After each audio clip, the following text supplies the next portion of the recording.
ಉಡೆ ಉಡೆ ಉಡೆ ಉಡೆ ಇದೇಂಟ ಇದು ಲೈಟ್ ಪುಕ್ಕ ಪುಕ್ಕ ಪುಕ್ಕ ಅಂತ ಹೊಡ್ಕೊಂತದ ನಂಗೆ ಏಕು ಬುಕ್ಕು ಏನು ಗೊತ್ತಾಗ್ತಾ ಇಲ್ಲ ಏನ್ ನಿನ್ ಕಥಾ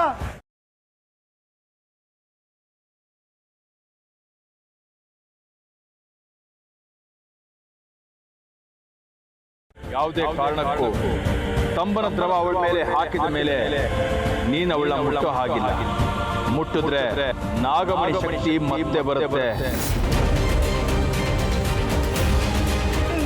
ನೀನು ನಾಗಿಣಿನ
ನನ್ ಬಿಟ್ಬಿಡು ನಾವು ನಾಗಗಳು ಯಾರಿಗೂ ತೊಂದರೆ ಕೊಡೋದಿಲ್ಲ.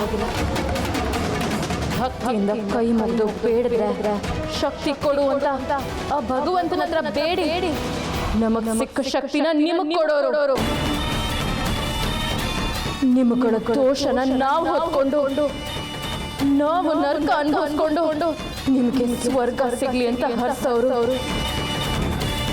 ನಾವು ಈ ಲೋಕಕ್ಕೆ ಬರೋದು ನಮಗೋಸ್ಕರ ಅಲ್ಲ, ಮನುಷ್ಯರಿಗೋಸ್ಕರ, ನಿಮ್ಮ ಕೋರಿಕೆ ಬೇಡಿಕೆಗಳಿಗೋಸ್ಕರ, ನಿಮ್ಗೆ ಶಾಂತಿ ಸಮಾಧಾನ ಐಶ್ವರ್ಯ ಕೊಡೋದಕ್ಕೋಸ್ಕರ.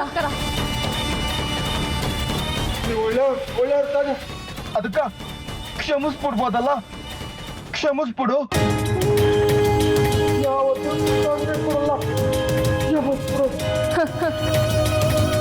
ಇಲ್ಲ ನೀವುಗಳು ಕ್ಷಮೆಗೆ ಅರ್ಹರೇ ಅಲ್ಲ.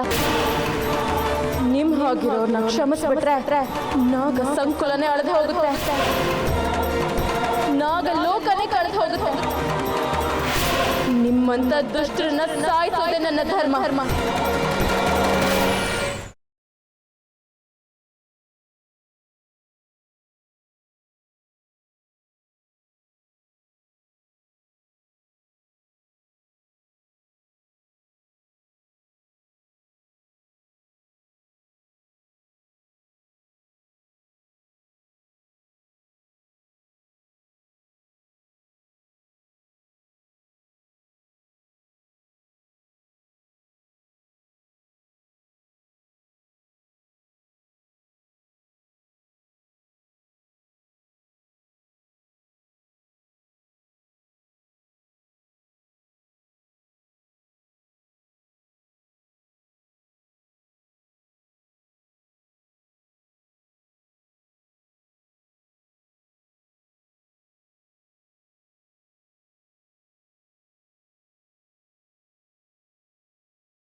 ಗುರುಗಳೇ, ಈಗ ಮುಂದಿನ ವಿಧಿವಿಧಾನಗಳೇ ಹೇಗೆ? ಕಾಶಿಯ ಮಂತ್ರವನ್ನು ಪ್ರಯೋಗ ಮಾಡಿ ನಾಗಿನಿಯನ್ನ ಸಾಯುವ ಹಾಗೆ ಮಾಡಬೇಕು.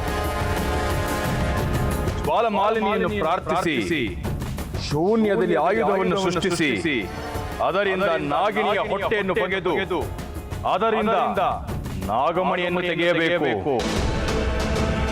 ದಿಗ್ವಿಜಯ್ ಅವರೇ, ನಿಮ್ಮ ಸೊಸೆನೂ ಕಾಣಿಸ್ತಾ ಇಲ್ಲ, ನಮ್ಮ ದಂಡನ್ನು ಕಾಣಿಸ್ತಾ ಇಲ್ಲ, ಎಲ್ಲೋದ್ರು? ಹೌದು, ಹಾಗಾದ್ರೆ ಅವನು ಅವಳನ್ನ ಇಲ್ಲಿಗೆ ಕರ್ಕೊಂಡು ಬರ್ಲಿಲ್ವಾ?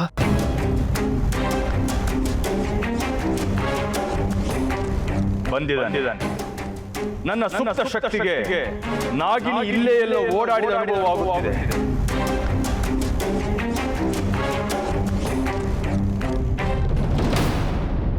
ಅಲ್ಲೋಡಿ ದಂಡ.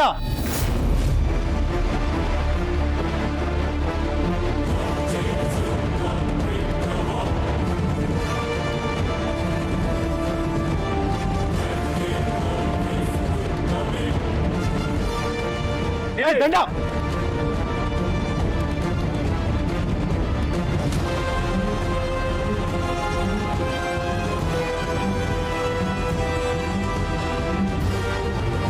ಸಾವಾಗಿದೆ. ನಾಗಿಣಿಯ ವಿಷದಿಂದ ಇವನ ಘೋರ ಸಾವಾಗಿದೆ.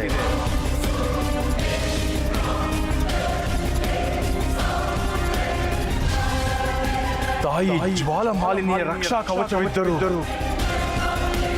ಇವನ ಸಾವಾಗಿದ್ದು ಹೇಗೆ?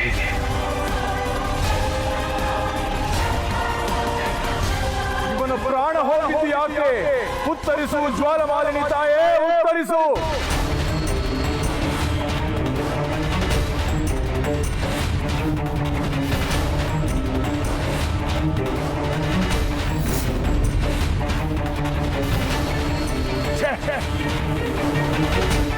ತಪ್ಪಾಗಿದೆ. ನಾನು ಹೇಳಿದ ಹಾಗೆ ಕೇಳದೆ ಉದ್ದಟತನ ಪ್ರದರ್ಶಿಸಿ ಅಧಿಕ ಪ್ರಸಂಗತನ ಮಾಡಿ ಈ ಸ್ಥಿತಿಗೆ ಬಂದಿದ್ದಾನೆ. ತಂಬನ ದ್ರವ ಪ್ರಯೋಗಿಸಿದ ಮೇಲೆ ನಾಗಿಣಿಯನ್ನು ಸ್ಪರ್ಶಿಸಬಾರದು ಎಂದು ಸ್ಪಷ್ಟ ನಿರ್ದೇಶನವಿಟ್ಟರು. ಸ್ಪರ್ಶಿಸಿ ತಪ್ಪು ಮಾಡಿದ್ದಾನೆ.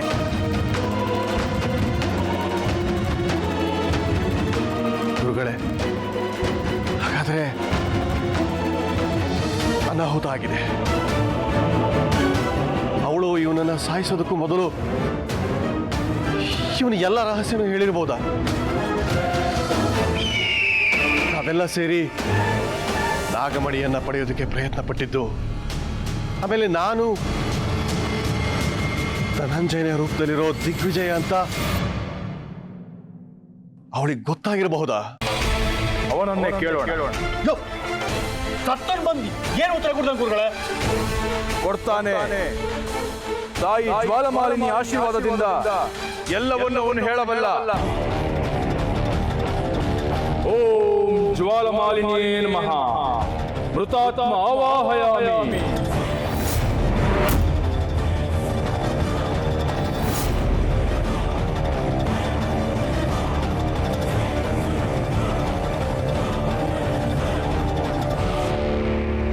ಹೇಳು ಆತ್ಮವೇ, ಇಲ್ಲಿ ನಡೆದದ್ದಾದರೂ ಏನು? ನೀನು ನಾಗಿಣಿಯಿಂದ ಸತ್ತದ್ದಾದರೂ ಹೇಗೆ? ನಾಗಿಣಿ ನಿನ್ನಿಂದ ತಿಳಿದ ವಿಚಾರವಾದರೂ ಏನು? ಈಗ ಘನಘೋರ ನಾಗಿಣಿಯಲ್ಲಿ ಉತ್ತರಿಸು.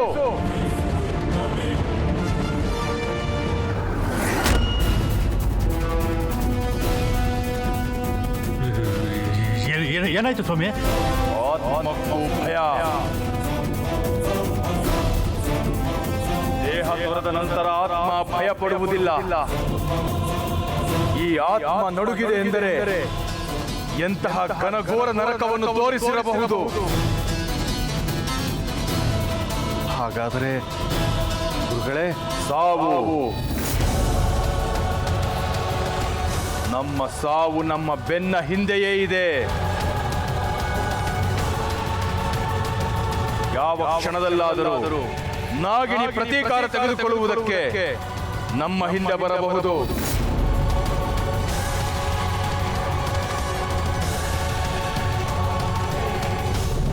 ಪೂಜೆನಲ್ಲಿ ಶ್ರದ್ಧೆ ಇಲ್ಲದೆ ಇದ್ರೆ ಎಂಥ ಅನಾಹುತ ನಡೆಯುತ್ತೆ ಅಂತ ನೋಡಿ. ಅನಾಹುತ ಏನು ಬಂತು ಸ್ವಾಮಿ? ಸ್ವಲ್ಪ ತಡ ಆಗಿದೆ ಅಷ್ಟೇ. ತಡ ಆಗೋದೇ ಅನಾಹುತ ಅಪ್ಪ. ಸಮಯಕ್ಕೆ ಸರಿಯಾಗಿ ಬಳಸ್ಕೊಂಡ್ರೆ ಹಾಲು, ಇಲ್ಲದೆ ಇದ್ರೆ ಹಾಳು. ತ್ರಿಶು, ನನಗೆ ಯಾಕೋ ಭಯ ಆಗ್ತಿದೆ ಕಣೋ. ಇನ್ನೊಂದ್ಸಲ ಫೋನ್ ಮಾಡೋ ಶಿವಾನಿಗೆ. ಟ್ರೈ ಮಾಡ್ತಾನೆ ಇದ್ದೀನಲ್ಲಮ್ಮ, ಸಿಗ್ತಾ ಇಲ್ಲ. ಇನ್ನೊಂದ್ಸಲ ಚಿಕ್ಕ ಯಜಮಾನ್ರಿಗೆ ಫೋನ್ ಮಾಡು ತ್ರಿಶು.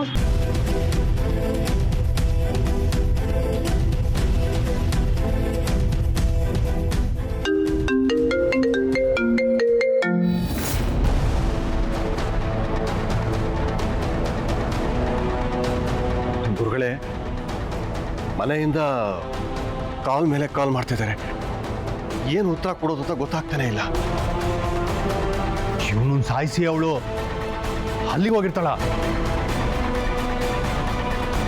ಅವಳು ಅಲ್ಲಿಗೆ ಯಾಕೆ ಹೋಗ್ತಾಳೆ?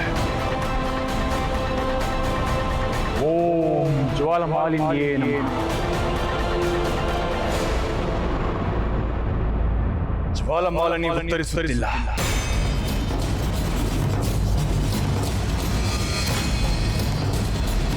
ಇವ್ರು ಯಾಕೆ ಮತ್ತೆ ಕಾಲ್ ಮಾಡ್ತಾ ಇದ್ದಾರೆ?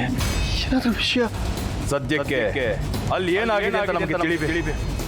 ಅವಳೇನಾದ್ರು ಅಂತ ಗೊತ್ತಾಗಬೇಕು. ಆಮೇಲೆ ನಮ್ಮ ಮುಂದಿನ ದಾರಿ ಸಾಧ್ಯ. ಹಾಗಾದರೆ ಗುರುಗಳೇ, ಅವಳು ಈಗ ಎಲ್ಲೋ ಇದ್ದಾಳೆ. ಆ ಪ್ರತೀಕಾರದಾಹಿ ನಾಗಿಣಿ ಸೇಡು ತೀರದೆ ಈ ಲೋಕ ಬಿಟ್ಟು ಹೋಗುವುದಿಲ್ಲ. ಮುಂದಿನ ಬಲಿಗಾಗಿ ಅವಳು ತಯಾರಾಗಿದ್ದಾಳೆ. ಮುಂದಿನ ಬಲಿ ಯಾರೋ ಏನು?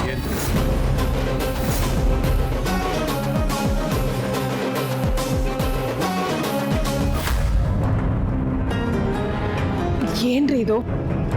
ಚಿಕ್ಕ ಯಜಮಾನ್ರು ಫೋನ್ ತೆಗಿತಲ್ಲ, ಶಿವ ನೀನು ಫೋನ್ ತೆಗಿತಲ್ಲ, ಏನ್ರಿ ಇದೆಲ್ಲ? ಒಂದು ಅರ್ಥ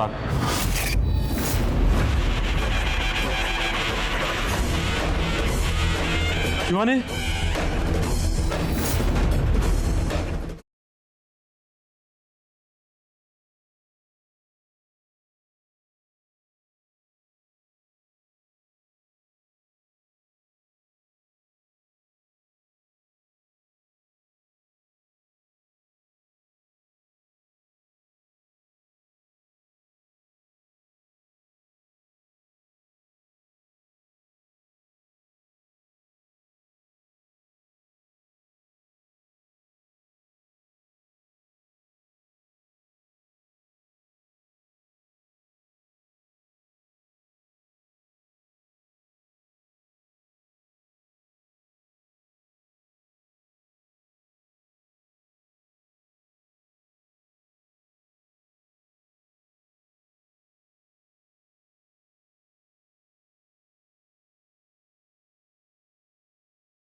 ಅನಾಹುತ ಆಗ್ಬಿಡ್ತಲ್ಲ.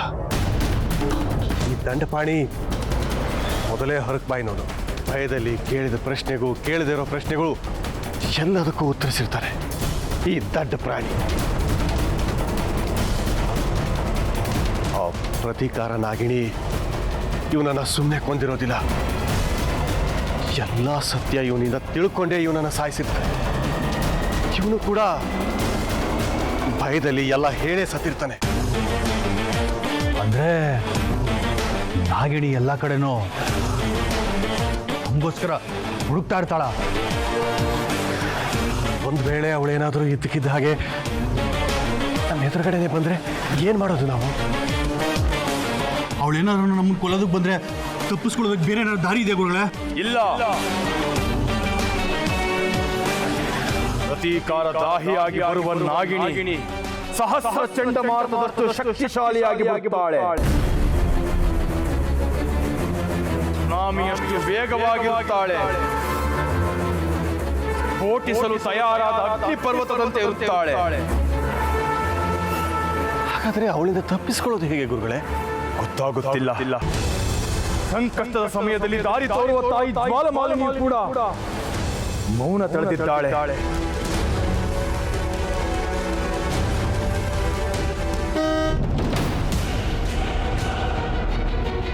ಕಾರಲ್ಲಿ ಯಾರೋ ಬಂದ್ರು ಅನ್ಸುತ್ತೆ. ಇದು ನಮ್ಮ ಕಾರ್ ಸೌಂಡೇ. ಅವಳು ತ್ರಿಶೂಲ್ನ ಕರ್ಕೊಂಡು ಬಂದಿದ್ದಾಳೆ ಅಂತಂದ್ರೆ ಈ ದಂಡಪಾಣಿ ಅವಳ ಹತ್ರ ಏನೇನು ಹೇಳಿರ್ತಾನೋ ಅದನ್ನೆಲ್ಲ ತ್ರಿಶೂಲ್ಗೆ ಹೇಳಬೇಕು ಅಂತ ಕರ್ಕೊಂಡು ಬರ್ತಾ ಇರ್ತಾಳೆ.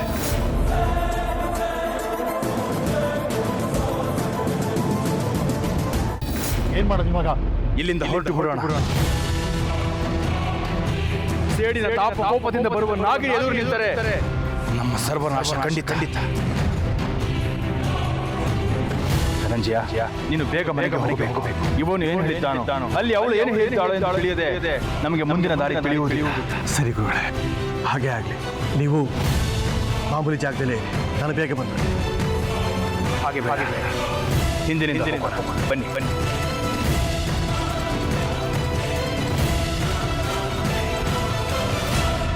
ಶೈಲು, ಏನಿದು? ನನ್ನ ಇಲ್ಲಿಗೆ ಯಾಕೆ ಕರ್ಕೊಂಬಂದೆ? ನಿಮ್ಗೆಲ್ಲ ಪ್ರಶ್ನೆಗಳಿಗೂ ಉತ್ತರ ಅಲ್ಲಿದೆ ನೋಡು.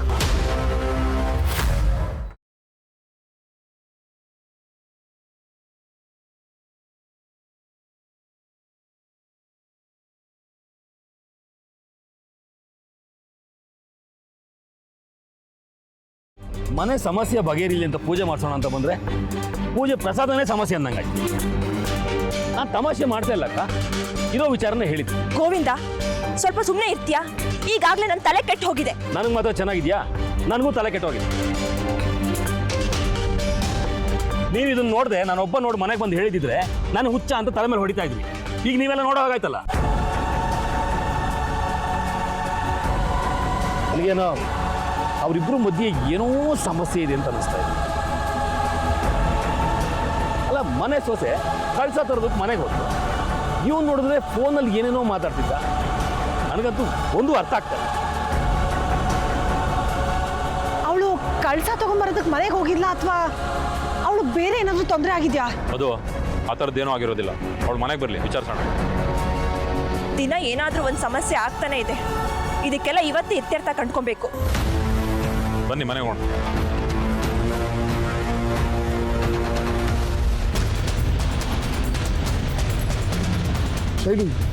ಶೈಲು, ಏನಿದು? ನನಗೇನು ಅರ್ಥ ಆಗ್ತಾ ಇಲ್ಲ. ನಮ್ಮಪ್ಪನ ಫ್ರೆಂಡು ದಂಡಪಾಣಿ ಯಾಕೆ ಹಿಂಗೆ ಬಿದ್ದಿದ್ದಾರೆ? ಯಾರು ಇವ್ರನ್ನ ಕೊಲೆ ಮಾಡಿದ್ದು? ಸ್ವಾರ್ಥದಿಂದ ಸಾಯಿಸಿದ್ರೆ ಅದು ಕೊಲೆ, ಅದೇ ದೈವಿಕ ಕಾರಣಗಳಿಂದ ಸಾಯಿಸಿದ್ರೆ ಅದು ವಧೆ. ಇದು ಕೊಲೆ ಆದ್ರೆ ದುಷ್ಟರಿಗೆ ಶಿಕ್ಷೆ ಕೊಡೋದಕ್ಕೆ ಅವತಾರ ಎತ್ತು ಬರೋ ದೇವಾನು ದೇವತೆಗಳು ಮಾಡೋ ಹತ್ಯೆ ಕೂಡ ಕೊಲೆ ಅನ್ಸ್ಕೊಳುತ್ತೆ ತ್ರಿಶೂಲ್.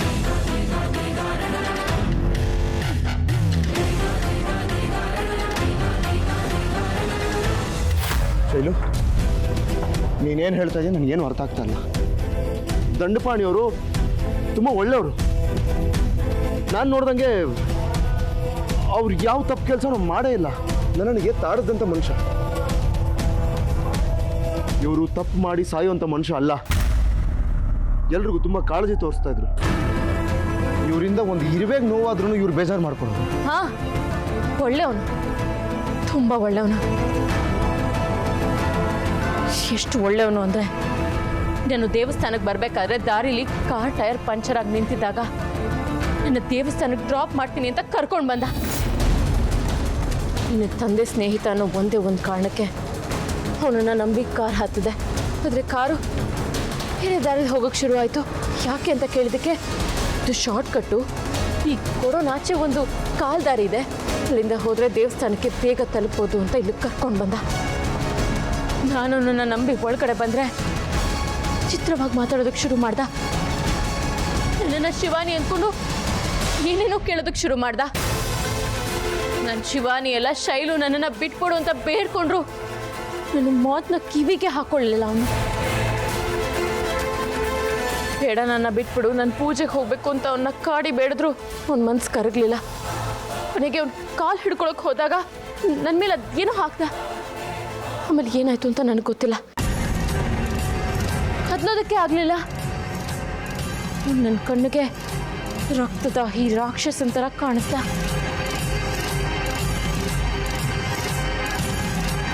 ಅದೆಲ್ಲ ಬರೀ ಈ ಮಂತ್ರವಾದಿಗಳ ಕೈಯಲ್ಲಿ ಮಾತ್ರ ಸಾಧ್ಯ, ಅಥವಾ ಮಂತ್ರವಾದಿ ಜೊತೆಗಿರ್ತಾರಲ್ಲ ಅವ್ರ ಕೈಯಲ್ಲಿ ಮಾತ್ರ ಸಾಧ್ಯ. ಹಾಗಿದ್ರೆ ಅಪ್ಪನ ಫ್ರೆಂಡ್ ಕೂಡ ಮಂತ್ರವಾದಿ ಜೊತೆಗಿದ್ದವರ?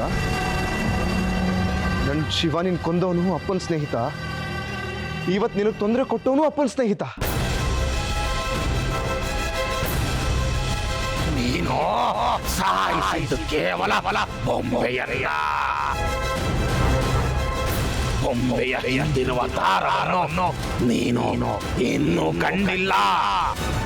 ಆ ದಾರವನ್ನು ಹಿಡಿದಿರುವ ಕೈಯನ್ನು ನೀನು ನೋಡಿಲ್ಲ.